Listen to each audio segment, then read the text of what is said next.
إن الحمد لله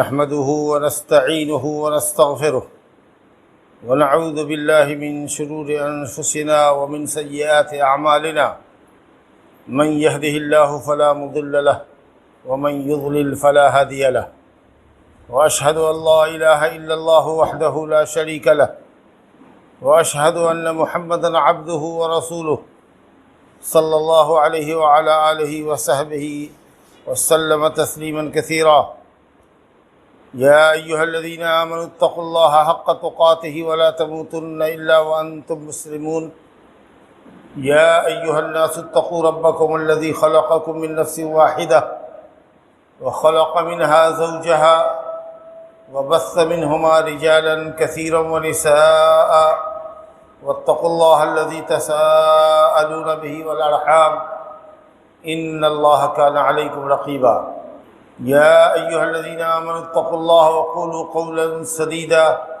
يصلح لكم أعمالكم ويغفر لكم ذنوبكم ومن يطع الله ورسوله فقد فاز فوزا عظيما أما بعد فإن خير الحديث كتاب الله وخير الهدي هدي محمد صلى الله عليه وسلم وشر الأمور محدثاتها وكل محدثة بدعة وكل بدعة ضلالة وكل ضلالة في النار.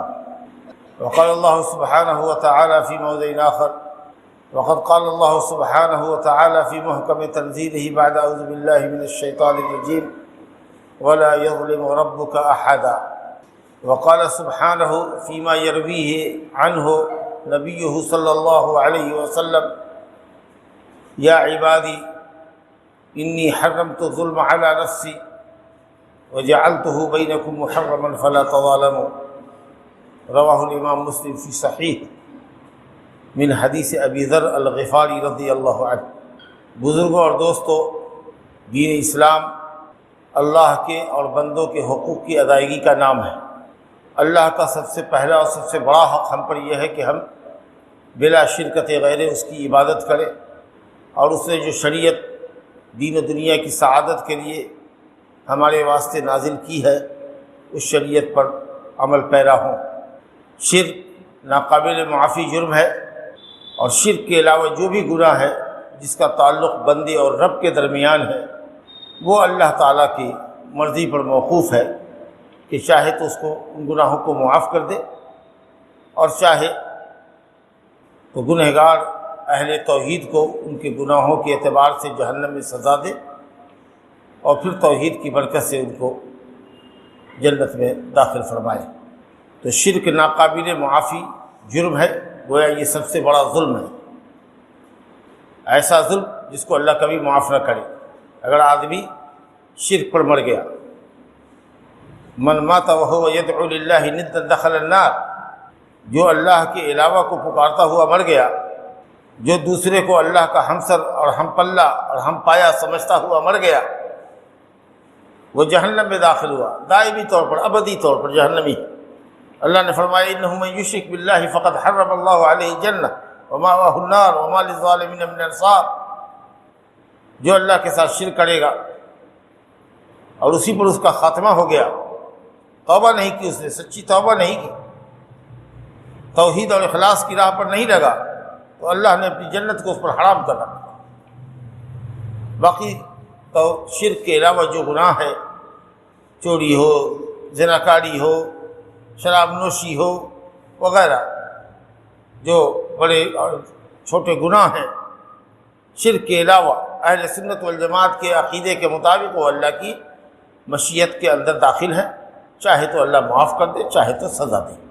اگر کسی کو معاف کرتا ہے تو یہ اس کا احسان ہے، اور اگر کسی کو اس کے گناہ کی سزا دیتا ہے تو یہ اس کا عدل ہے.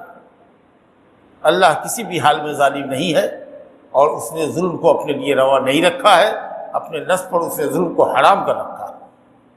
انہ من یشرک، اللہ تعالیٰ کا ارشاد ہے ان اللہ لا یغفر ان یشرک بہ ویغفر ما دون ذلک لمن یشاء. شرک کو معاف نہیں کرے گا، شرک کے علاوہ جس گناہ کو چاہے معاف کر دے. ایک ظلم تو یہ ہے جو سب سے بڑا ظلم ہے، شرک، جو ناقابل معافی جرم ہے، آپ نے سمجھا. اور انسان جو گناہ کرتا ہے اور اپنے نفس پر ظلم ڈھاتا ہے شرک کے علاوہ جو گناہ کرتا ہے وہ اللہ کی مشیت اور مرضی میں ہے، چاہے تو معاف کر دے، چاہے تو عذاب دے، جیسا کہ آپ نے سنا۔ اور ظلم کی ایک تیسری قسم یہ ہے جو بندہ بندے پر ظلم کرتا ہے، جس کو ظلم العباد کہتے ہیں، بندہ بندے پر ظلم کرے۔ یہ ایسا حق ہے جس کو اللہ تعالیٰ چھوڑے گا نہیں جب تک کہ ظالم مظلوم سے دنیا میں معافی نہ مانگ لے اور ظالم اس کو معاف نہ کر دے۔ اگر وہ دنیا میں اپنے معاملات کی صفائی نہیں کرتا ہے اور دوسروں پر ظلم لے کر کے مرتا ہے، کسی کا قتل کیا ہے اس نے مثال کے طور پر، کسی کا مال ہڑپ لیا ہے، کسی کی عزت و آبرو کو اچھالا ہے، اور ظلم کی جتنی قسمیں ہو سکتی ہیں جو بندے بندوں پر ظلم کر سکتے ہیں، اگر ان ظلموں کے لیے معافی نہیں مانگی ہے تو قیامت کے دن اللہ رب العالمین کا جو دستور ہے اس دستور کے مطابق مظلوم کو اللہ تعالیٰ ظالم کی نیکیاں دیتا ہے چلا جائے گا۔ وہاں تو دینار و درہم نہیں ہوں گے، ظالم کی نیکیاں مظلوم کو دے دی جائیں گی۔ بہرحال بندوں پر ظلم کرنے والا چھوڑا نہ جائے گا جب تک کہ ظلم کا حساب اس سے چکا نہ لیا جائے۔ جسے نبی صلی اللہ علیہ وسلم فرماتے تھے کہ قبل اس کی کہ وہ دن آئے جس میں دینار و درہم نہیں ہوں گے تمہارے پاس، نیکیاں ہوں گی اور تمہاری نیکیاں مظلوموں کو دے دی جائیں گی۔ اس دن کے آنے سے پہلے ہر کوئی جس نے کسی کے ساتھ ظلم کیا ہو اپنے ظلم کے لیے معافی مانگ لے، اپنے معاملات کو صاف کر لے۔ اگر کسی کی جائیداد ہڑپ رکھی ہے جائیداد دے دے، کسی کا کوئی حق مارا ہے حق دے دے، اور اس سے معافی بھی مانگے اور اللہ سے بھی معافی مانگے، کیونکہ اس نے ظلم کر کے اللہ تعالیٰ کی بھی شریعت کی مخالفت کی، تو اللہ سے بھی معافی مانگے، اس بندے سے بھی معافی مانگے، اور جس کا حق لیا ہے وہ حق بھی اس کو دے دے، تب جا کر کے اس کی نجات ہوگی۔ تو ظلم العباد، بندے پر ظلم کرنا، یہ بھی کوئی معمولی بات نہیں ہے۔ حضرت سفیان ثوری رحمۃ اللہ علیہ کا قول ہے کہ انسان اپنے اور رب تعالیٰ کے درمیان کے 70 گناہوں کو لے کر ملے، یہ بہتر ہے، آسان ہے کہ وہ ایک گناہ ایسا لے کر ملے جو اس کے اور کسی بندے کے درمیان، کیونکہ اللہ اپنا حق چاہے تو معاف کر دے گا، لیکن اگر بندے پر تم نے ظلم کیا ہے تو جب تک بندے کو حق نہیں تم سے دلوا دے گا اس وقت تک تمہاری رہائی نہیں ہو پائے گی۔ تو آدمی اپنے اور رب تعالیٰ کے درمیان 70 گناہوں کو غور کیجئے۔ بڑے محدث کا قول ہے کہ حقوق اللہ میں 70 گناہ اگر آپ کے پاس ہے تو یہ کہیں ہلکا ہے اس ایک گناہ کے مقابلے میں جو آپ کا اور آپ کے دوست بھائی کے درمیان کا ظلم ہے۔ بندے کا ظلم لے کر کے ملنے سے بہتر ہے، انہوں نے یہ کہا کہ 70 گناہ اللہ کے حقوق میں سے لے کر کے ملے۔ ارے بہتر تو کچھ بھی نہیں ہے، لیکن کمپریزن میں کہہ رہے ہیں، مقابلے میں کہہ رہے ہیں کہ اللہ کے حق کے مقابلے میں بندے کا حق جو ہے وہ گرفت کے اعتبار سے زیادہ مضبوط ہے۔ اللہ رؤوف الرحیم ہے، اپنے حق کو معاف کر دے گا۔ شرک کے علاوہ اس نے کہا کہ بندہ اگر روئے زمین بھر گناہ لے کر کے تو مرے گا تو میں تمہارے لیے مغفرت کر دوں گا۔ لو اتیتنی بقراب الارض خطایا ثم لقیتنی لا تشرک بی شیئا لاتیتها بقرابها مغفرۃ او کما قال نبی صلی اللہ علیہ وسلم عن اللہ سبحانہ وتعالی، کہ اللہ کہتا ہے کہ بندے روئے زمین بھر گناہ لے کر کے مرے، زمین بھر گناہ لے کر مرے، بشرطے کہ تم نے اللہ کے ساتھ کسی کو شریک نہ ٹھہرایا ہو تو میں زمین بھر تمہارے لیے مغفرت لے کر آؤں گا۔ پہلو سے اگر سوچئے تو بندے کا معاملہ اگر رب تعالیٰ سے بگڑا ہوا ہے اور شرک کے علاوہ گناہ ہے تو وہ قابل معافی ہے، لیکن بندے کا معاملہ بندے سے ہے وہ سنگین ہے کہ آپ کی نیکی لے لی جائے گی۔ اگر آپ نے دنیا میں حق والے کا حق واپس نہیں کیا اور معافی نہیں مانگی تو قیامت کے دن آپ کو اپنی نیکیوں سے بدلہ چکانا پڑے گا، اور وہاں ایک ایک نیکی کا انسان محتاج ہوگا۔ لا الہ الا اللہ۔ اسی لیے حقوق العباد کی بھی بڑی اہمیت ہے اور لوگ اس میں بڑی غفلت برتتے ہیں۔ حقوق العباد کی بہت ساری شکلیں ہیں، ان کی رعایت کرنی چاہیے۔ حقوق العباد کی بہت ساری شکلیں ہیں۔ ایک بات تو یہ ہے کہ آدمی کسی کا اللہ قتل کرتا ہے، اگر آپ کے ذریعے کسی کا اللہ قتل ہو جاتا ہے، بڑا ظلم ہے، بہت بڑا ظلم، قتل نفس۔ بندوں کے حق میں سب سے بڑا ظلم یہی ہے، قتل نفس، اور قیامت کے دن بندوں کے معاملے میں سب سے پہلے قتل ناحق کا ہی فیصلہ ہو۔ اس لیے ناحق خون نہیں بہانا چاہیے کسی کا۔ غصے میں شیطان انسان کو بہکا دیتا ہے اور لوگ مرنے مارنے پر چل جاتا ہے۔ خبردار اپنے آپ پر کنٹرول رکھیے۔ کسی مسلمان کا ناحق قتل کتنا بڑا جرم ہے، آپ اس آیت سے اندازہ لگائیے۔ غالباً سورہ نساء کی آیت نمبر 93 ہے، وَمَن يَقْتُلْ مُؤْمِنًا مُتَعَمِّدًا فَجَزَاؤُهُ جَهَنَّمُ خَالِدًا فِيهَا وَغَضِبَ اللَّهُ عَلَيْهِ وَلَعَنَهُ وَأَعَدَّ لَهُ عَذَابًا عَظِيمًا۔ جو کسی مسلمان کو جان بوجھ کر قتل کرتا ہے، فَجَزَاؤُهُ جَهَنَّمُ، تو اس کی جزا جہنم ہے، خالداً فیہا، جہاں وہ ہمیشہ رہے گا۔ اللہ اکبر۔ گناہ کی سنگینی کو بتانے کے لیے کہا گیا ہے ہمیشہ رہے گا، ورنہ کسی کا جان بوجھ کر کے قتل کر دینا کفر نہیں ہے۔ کافر کے لیے جہنم دائمی جگہ ہے۔ قتل کی سنگینی کو بتانے کے لیے اللہ نے کہا ہے کہ ہمیشہ رہے گا، ورنہ عقیدہ اہل سنت والجماعت یہ ہے کہ شرک کے علاوہ کوئی گناہ ایسا نہیں ہے جو گنہگار کو دائمی طور پر جہنم میں رکھے یا جہنم میں رہنے کا باعث بنے۔ آپ سمجھ رہے؟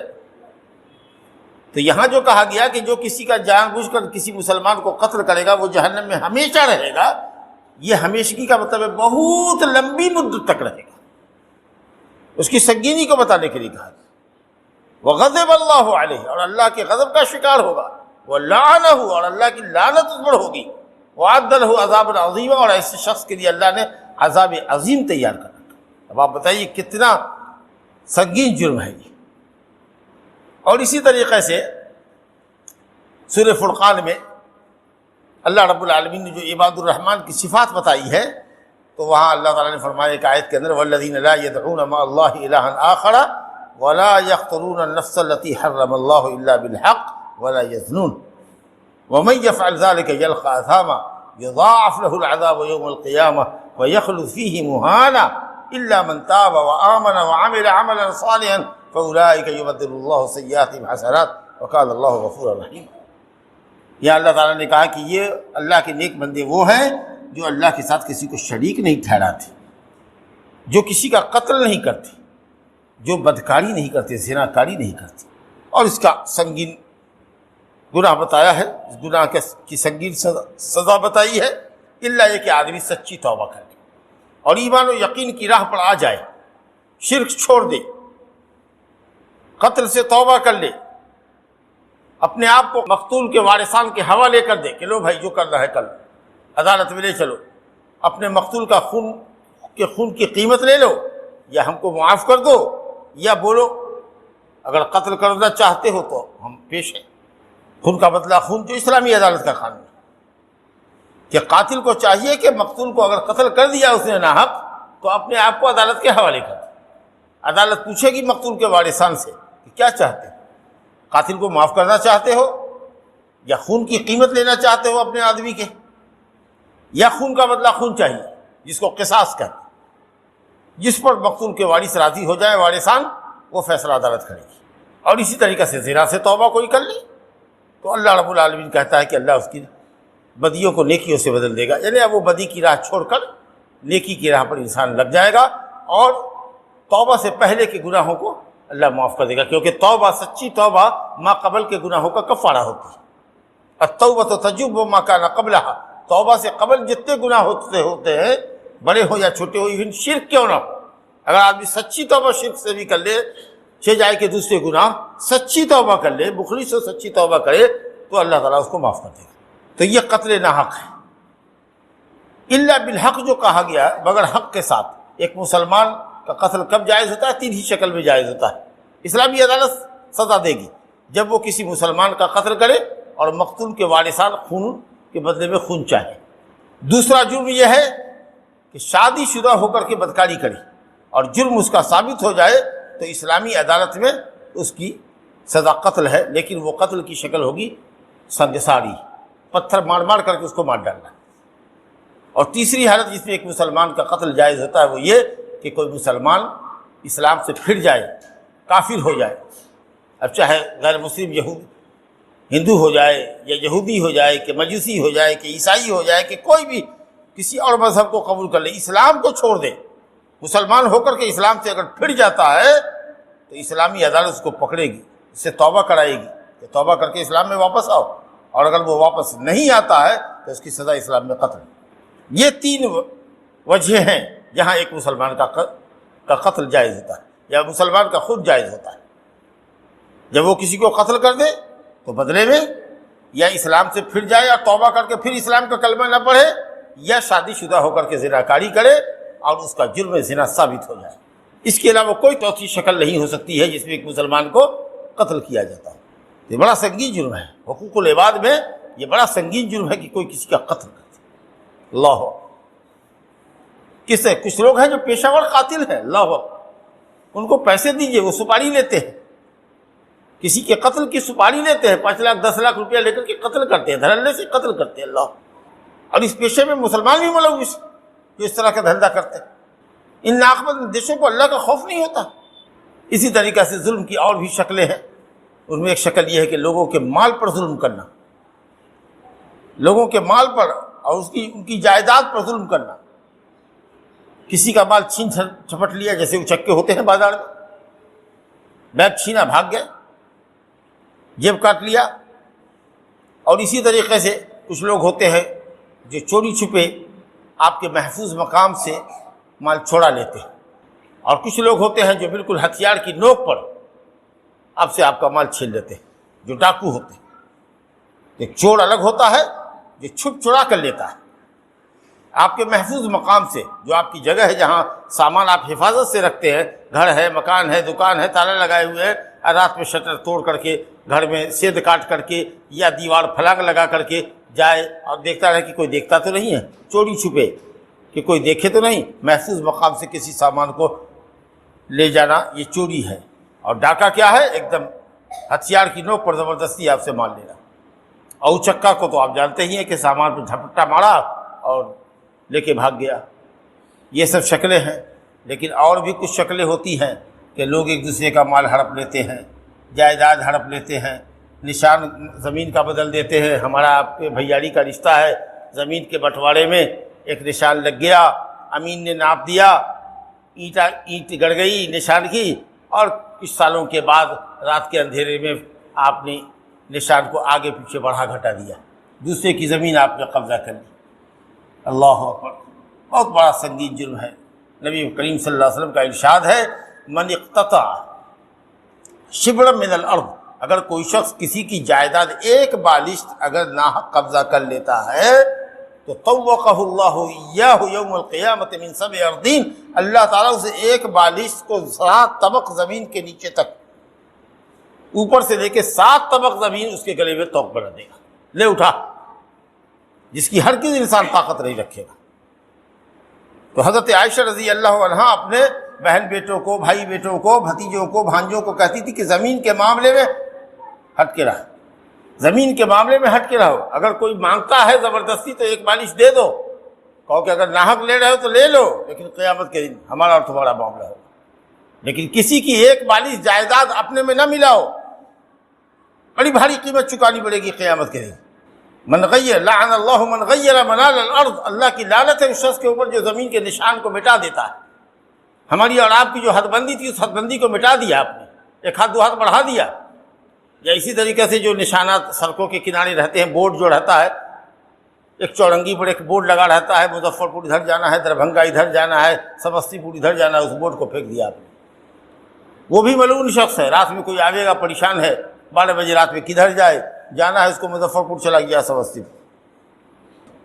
تو جو بھی نشانات ہیں راہ گیروں کے لیے، ان نشانات کو مٹانا، یا زمین کے جو نشانات ہیں ان نشانوں کو مٹانا اور زمین کو ہڑپ لینا، یہ بہت ہی بڑا ظلم ہے۔ کچھ لوگ مقدمات کرتے ہیں عدالتی فیصلوں کا بہانہ، اور عدالتی فیصلوں کو بہانہ کے طور پر پیش کرتے ہیں یا دلیل کے طور پر پیش کرتے ہیں، بہانہ کیا دلیل کے طور پر پیش کرتے ہیں۔ جعلی سرٹیفکیٹ بنا لی، جعلی رسید کٹوا لی، روپیہ پیسہ دے کر کے، رشوت خوری کا زمانہ ہے، اور کسی کی زمین کے اوپر قبضہ کر لیا۔ خاص کہ جب معلوم ہو جائے کہ اس کا حوالہ نہیں ہے، اس کو ختیار نہیں مل رہا ہے، اگر اس کو اس کی زمین کا ٹریس نہیں ہے، تو جو لوگ 420 ہوتے ہیں وہ کاغذ بنا لیتے ہیں پیسے خرچ کر کے، اور دعویٰ ٹھوک دیتے ہیں، اور مقدمہ عدالت میں جاتا ہے تو وہ جعلی کاغذ کو پیش کر دیتے ہیں، اور جج کو گھوس دے دیتے ہیں، رشوت دے دیتے ہیں، اور اپنے حق میں فیصلہ کرا لیتے ہیں، اور یہ سمجھتے ہیں کہ صاحب جج صاحب نے ہم کو فیصلہ کیا، یہ تو ڈگری ہماری کورٹ سے ہے۔ نبی آخر الزمان صلی اللہ علیہ وسلم نے فرما دیا، جن کو اللہ تعالیٰ حقیقت حال سے مطلع کر سکتا تھا کہ یہ مدعی مدعلے میں کون جھوٹا ہے کون سچا ہے، لیکن چونکہ یہ فیصلہ رولنگ آنے والی امت کو دینا تھا اس لیے اللہ نے نہیں بتایا، کہا دیکھو ہوتا یہ ہے کہ تم دو آدمی آتے ہو ہمارے پاس جھگڑتے ہوئے آتے ہو، اور دونوں اپنا اپنا دعویٰ پیش کرتا ہے، لیکن ایک ان میں کا جو ہوتا ہے وہ چرب زبان ہوتا ہے، اپنی چرب زبانی سے اپنے دعوے کو ثابت کرنے میں کامیاب ہو جاتا ہے۔ اور میں بشر ہوں، میں انسان ہوں تمہاری طریقہ سے، میں ایویڈنس پر فیصلہ کرتا ہوں، دلیلوں پر فیصلہ کرتا ہوں، بظاہر دلیل اس کے حق میں ہوتی ہے، میں اس کے حق میں فیصلہ کر دیتا ہوں، لیکن وہ بندہ جس کے حق میں نے فیصلہ کیا ہے وہ جانتا ہے کہ فیصلہ ہمارے حق میں نہیں ہونا چاہیے تھا، ہم تو چرب زبانی اور جعلی کاغذ کی وجہ سے یہ مقدمہ جیت گئے ہیں، حالانکہ حقیقت میں یہ زمین اسی شخص کی ہے جو ہمارا مد مقابل ہے۔ تو خبردار خبردار، میرے فیصلے کو بہانہ نہ بنانا اور اس زمین کو ہڑپنا نہیں، کیونکہ تم جان رہے ہو، تمہارا رب جان رہا ہے، فیصلہ تو ہم ظاہری دلیلوں کی بنیاد پر کرتے ہیں۔ یہ نبی صلی اللہ علیہ وسلم فرما رہے ہیں، چہ جائے کہ آج کی عدالت جو جہاں رشوت کا بازار گرم ہوتا ہے، تو اللہ کا اگر خوف ہو تو کبھی بھی کسی کی جائیداد کو ہڑپنے کی کوشش مت کیجیے، اور نہ ہی جعلی کاغذ بنا کر کے اس طرح کا کوئی معاملہ کیجیے۔ تو رشوت دینا بھی، لوگوں کا مال لینا ہے، ہم جائز آدمی ہیں، ہم جا رہے ہیں آفیسر کے پاس اپنے حق کے لیے، رشوت دیجیے۔ اب کتنے لوگ ہیں جو اس رشوت کے ذریعے اہل کو نااہل ثابت کر دیتے ہیں، اور پیسے کے زور پر نااہل ہی اہل بن جاتا ہے، پیسہ دے دیا، بحالی اپنی کروا لیا، دوسرے کے حق کو برباد کر دیا۔ کتنا بڑا ظلم ہے انسان کے اوپر، بتائیے تو کتنا بڑا معاشرے پر یہ ظلم ہے، اور کتنا بڑا ناسور ہے یہ رشوت۔ جس کا حقدار کوئی نہیں ہوتا وہ حقدار بن جاتا ہے، ناحق دوسرے کے مال پر قبضہ کر لیتے ہیں، حقدار کو محروم کر دیتے ہیں، اور نااہل حقدار بن جاتا ہے۔ لیکن ہاں، اگر آپ کا حق ہے، جائز حق اگر آپ کو نہیں مل رہا ہے جب تک کہ آپ کچھ خرچ نہیں کریں گے تو یہ آپ کی مجبوری ہے۔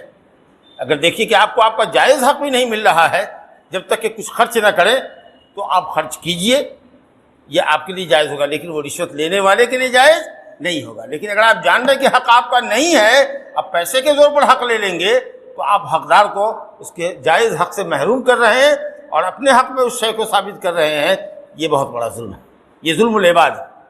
اسی طریقہ سے رائج شکل ہمارے معاشرے میں یہ ہے کہ کوئی آدمی مرتا ہے، باپ مرا، اس نے اپنے پیچھے بیوی چھوڑی ہے، ماں باپ بھی چھوڑے ہیں، بیٹا بیٹی چھوڑا ہے۔ عام طریقے سے ہوتا یہ ہے کہ لوگ بیٹے مال وراثت کا تقسیم کر لیتے ہیں، بہنوں کو نہیں دیتے، یا پھوپھیوں کا اگر ترکہ نکلتا ہے تو اس کو ترکہ نہیں دیتے، مال ہڑپ لیتے ہیں۔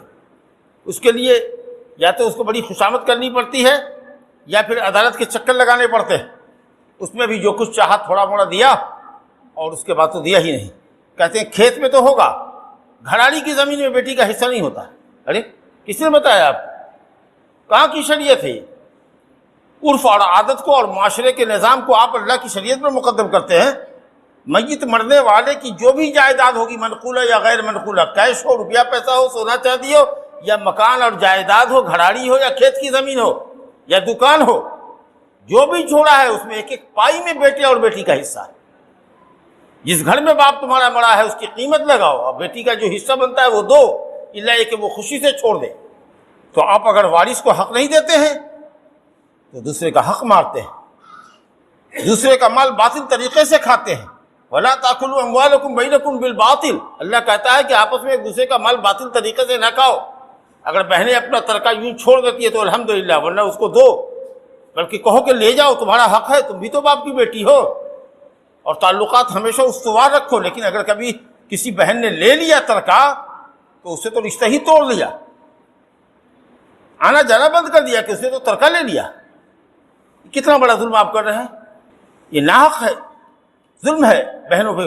اس لیے فوراً ہی میت کے مرنے کے بعد جتنے وارثان ہیں بیٹھ کر کے معاملے کو حل کر لینا چاہیے۔ جتنی تاخیر کیجیے گا معاملہ اتنا ہی پیچیدہ ہوتا چلا جاتا ہے۔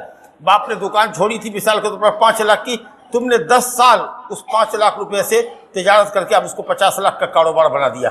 اب بہن کہتی ہے کہ ہم کو دو 50 لاکھ کے حصے میں سے دو، نہ، یہ تو ہماری محنت کا نتیجہ ہے، ابا نے تو 5 لاکھ چھوڑا تھا، تو جب ابا نے چھوڑا تھا تو مرنے کے بعد تجہیز و تکفین کے 2 دن کے بعد کیوں نہیں بانٹ لیا؟ اسی 5 لاکھ کو نے 50 لاکھ بنا دیے۔ 20 سال کے بعد 5 لاکھ کا کچھ ویلو بڑھے گا کہ نہیں بڑھے گا؟ لیکن اب تم اس کو 5 لاکھ کا شیئر دے ہوئے جو اس کا حصہ ہوگا، اب باقی سب ہڑپ کر جاؤ گے۔ فوراً ہی میت کے مرنے کے بعد حقوق وغیرہ کو ادا کرنے کے بعد جہاں ترکے کی تقسیم ہو، سارے وارثان کو بیٹھ کر کے مسئلے کو حل کر لینا چاہیے۔ واللہ یہ ظلم عظیم ہے معاشرے کے اندر، جس خوبی کی وجہ سے اسلام دوسرے ادیان پر نازاں ہے اور اہل اسلام فخر کرتے ہیں کہ اسلام میں عورتوں کا حق ہے، ترکے کا حق ہے، آپ اس حق سے اس کو محروم کر رہے ہیں، اور دنیا کے مذاہب میں آپ اسلام کو نیچا دکھا رہے ہیں، صد روزہ زندگی کے لیے حقدار کو اس کے حق سے محروم کر رہے ہیں۔ اسی طریقہ سے ظلم کی اور شکل یہ ہے کہ صاحب کہ کسی کی غیبت کر رہا ہے، پیٹھ پیچھے عیب جوئی کر رہا ہے، ایک جگہ سے دوسری جگہ بات کو فساد پھیلانے کے لیے منتقل کر رہا ہے، نمک مرچ ملا کر فلانا تم کو تو یہ کہہ رہا تھا، تاکہ لڑائی ہو، جھگڑا ہو، فساد ہو، اللہ ہو، جس کو چغل خوری کہتے ہیں۔ حدیث میں کہا گیا اس کو نمام، حدیث میں ہے لا يدخل الجنت نمام، ایک روایت میں قطات، جنت میں چغل خور نہیں داخل ہوگا۔ قولا ہے، یہ شاید کسی کا کہنا ہے، قول ہے شاید، کہ نمام ایک ساعت میں، ایک گھڑی میں اتنا نقصان پہنچاتا ہے جتنا کہ ساحر جادوگر سال بھر میں نقصان نہیں پہنچا سکتا۔ چغل خور اتنا جلدی نقصان پہنچا سکتا ہے جتنا کہ ساحر سال بھر میں نہیں کرے گا، اتنا بڑا فساد چغل خور پھیلا سکتا ہے۔ اب آپ سوچئے اور آپ دیکھیے، بہت ساری مثالیں ہو سکتی۔ چغل خور کس طریقہ سے میاں بیوی کے درمیان چغلی کھا کر کے میاں بیوی کے درمیان کے رشتے کو خراب کر دیتا ہے، بھائی کو بھائی سے بگاڑ دیتا ہے، دونوں میں لڑائی کروا دیتا ہے، بہت خراب چیز ہے یہ۔ نبی صلی اللہ علیہ وسلم کا گزر ایک قبر کے پاس سے ہوا، 2 قبر کے پاس سے جن کو عذاب ہو رہا تھا، اللہ نے اپنے نبی کو آگاہ کیا۔ اس میں ایک شخص وہ تھا جو چغلی کھایا کرتا تھا، یہاں کی بات وہاں، وہاں کی بات وہاں۔ کچھ لوگوں کی عادت ہوتی ہے، لگتا ہے پیٹ ان کا پھولتا رہتا ہے، جب تک کہ وہ باتوں کو ایک جگہ سے دوسری جگہ نہ لے جائیں، لوگوں میں فساد نہ پڑپا کریں، ان کو چین نہیں ملتا۔ ارے کسی نے کوئی بات اگر غلط کہہ بھی دی تو اس بات کو ختم کر دو، اچھی بات لے جاؤ، نقل کرو دوسرے تک، لیکن کسی بات کے نقل کرنے سے اگر جھگڑا بڑھ جائے گا تو اس کو ختم کر دو، حذف کر دو، وہ بات نہ کہو۔ صلح و مصالحت کی کوشش کرنی چاہیے، نہ کہ بگاڑ پیدا کرنا چاہیے۔ فلانا تو آپ کے متعلق ایسا کہہ رہا تھا، کیا ضرورت ہے یہ کہنے کی تم کو؟ کچھ اچھی بات اگر ہے تو نقل کرو، نہیں تو چپ رہو۔ سمجھو کہ اگر یہ بات ہم کہہ دیں گے دونوں میں مار پیٹ ہو جائے گی، جھگڑا ہو جائے گا، کس مقدمے کی نوبت آ جائے گی، اچھا نہیں ہوگا۔ ہمارا دونوں تو مسلمان ہی ہے، بیوقوف ہے جو اس طرح کی بات کر رہا تھا، اسی کو سمجھا دو جو شکایت کر رہا تھا۔ چھوڑیے نا، آپ کیوں دوسرے کی شکایت کرتے ہیں، کوئی اور بات کیجیے۔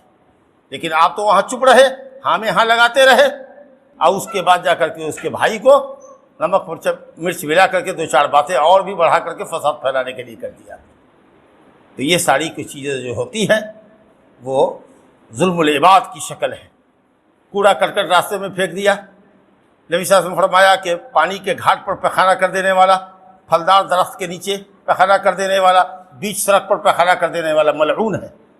آپ دوسرے کا حق کیسے مار رہے ہیں؟ کوئی جو جائے گا بیچارہ، اس کو کتنا گھن ہوگا اگر بیچ راستے پر پیخانہ کر دیا ہے کسی نے، تو ظاہر ہے کہ 2 گالی دے کے ہی بڑھے گا۔ جہاں آدمی پانی بھرتا ہے، پانی لیتا ہے، اپنے جانوروں کو پانی پلاتا ہے، یا چاپا کل ہے وہاں پانی لینے جاتا ہے، کوئی ناعاقبت اندیش وہاں پیخانہ کر دے، پیخانہ ڈال دے، آپ سمجھ سکتے ہیں کہ وہ لوگوں کی لعنت کا مستحق ہوگا کہ نہیں ہوگا۔ تو آپ دوسروں کو اذیت پہنچا رہے ہیں کہ نہیں پہنچا رہے ہیں؟ راستے کو تنگ کر دیا، راستے میں گڈھا کھود دیا، گھر کی نالی راستے میں کھول دی، پیشاب پیخانہ کی نالی راستے میں کھول دی، لوگ جا رہا ہے ناک بند کر کے جا رہا ہے۔ یہ سڑک آپ کے باپ کی ہے؟ لوگوں کو آپ اذیت پہنچا رہے ہیں، تکلیف پہنچا رہے ہیں، ان کی بد دعائیں لے رہے ہیں آپ۔ تو اس طرح کا کام گاؤں دیہات میں بہت زیادہ ہوتا ہے، یہ شہروں میں بھی ہوتا ہے۔ تو یہ سب حقوق العباد کی شکلیں ہیں جو رائج ہیں۔ ظلم کی، حقوق العباد کے ساتھ نا انصافی اور حق تلفی کی، یہ سب شکلیں ہیں جو سماج کے اندر رائج ہیں۔ اسلام تو وہ دین ہے جو پالتو جانوروں کے ساتھ بھی حسن سلوک کی تعلیم دیتا ہے۔ اگر پالتو جانور ہے اس کو کھلائیے پلائیے، بیمار ہو تو علاج کرائیے۔ آپ نے سنا نہیں کہ ایک عورت جو بلی پالتی تھی اور اس نے بلی کو ایک دفعہ باندھ دیا، نہ اس کو کھلایا اور نہ اس کو آزاد کیا بندھن سے تاکہ باہر جا کر کے کچھ چڑھ چگ لے، کھا پی لے، یہاں تک کہ سوکھ کٹا کر کے وہ بلی مر گئی۔ تو نبی صلی اللہ علیہ وسلم نے دیکھا ایک عورت کو کہ وہ بلی جہنم میں اس کو نچوڑ رہی ہے، کیونکہ اس نے بلی کو بھوکا مار دیا، باندھ کے رکھا، نہ کھانا دیتی تھی اور نہ اس کو آزاد کرتی تھی کہ وہ جا کر کے باہر سے پیٹ بھر کے آ گئی۔ لا الہ الا اللہ۔ اسی طریقہ سے پالتو جانور ہے آپ کے پاس، آپ نے پال رکھا ہے، اب وہ بھوک سے پریشان ہے، یا کام آپ لیتے ہیں، بار برداری کا بوجھ کا کام لیتے ہیں، بوجھ اس پر اٹھاتے ہیں، اتنا بوجھ لاتے ہیں کہ وہ اس کی کمر جھک رہی ہے اور وہ اٹھانے کے لائق نہیں ہے، گنگا بے زبان جانور ہے، شکایت نہیں کر سکتا آپ کے ظلم و ستم کی، ایسا کیوں کرتے ہو؟ طاقت سے زیادہ کام نہ لو جانور سے، اور جب وہ بھوکے پیاسے ہو تو ان کو کھلاؤ، ان کی بیماری سمجھو۔ یا آپ جانور پالتے ہیں تو آپ کو زیادہ احساس ہوگا کہ جانور آپ کا کیا کہہ رہا ہے آپ سے اور اس کو کیا درکار ہے۔ نبی صلی اللہ علیہ وسلم ایک باغ میں گئے تو جانور جو ہے اونٹ رونے لگا دیکھ کر کے نبی صلی اللہ علیہ وسلم کو، اللہ اکبر، آپ کی طرف دوڑا اور آپ کو کے پاس رونے لگا، آپ نے اس کا سر اور منہ اور لتھنا وغیرہ سہلایا تو وہ چپ ہو گیا، سمجھ گئے کہ مالک اس پر ظلم کرتا ہے، کام زیادہ لیتا ہے اور اس کو کھلاتا نہیں۔ آپ نے کہا کہ کون اس اونٹ کا مالک ہے بھائی؟ تو اسی باغ کے کسی کنارے سے ایک انصاری نوجوان نکلا، اس نے کہا یا رسول اللہ یہ میرا اونٹ ہے۔ کہا کہ یہ اونٹ تمہارے ظلم کی شکایت کر رہا ہے کہ تم اس سے کام زیادہ لیتے ہو لیکن اس کو کھلاتے نہیں۔ ارے جو بھی جانور جس کو تم پالے ہوئے ہو، جو جاندار ہے، جس کے پیٹ میں گردہ ہے، کلیجی، تلی وغیرہ ہے، یعنی جاندار ہے، اب وہ پالتو جانور ہے، پالتے ہو، نقصان دہ جانور نہیں ہے، اگر اس پر تم ظلم کرتے ہو تو یہ بھی ظلم ہے، نہ پالو۔ لیکن اگر پالتے ہو تو جانوروں کے ساتھ بھی احسان کرو۔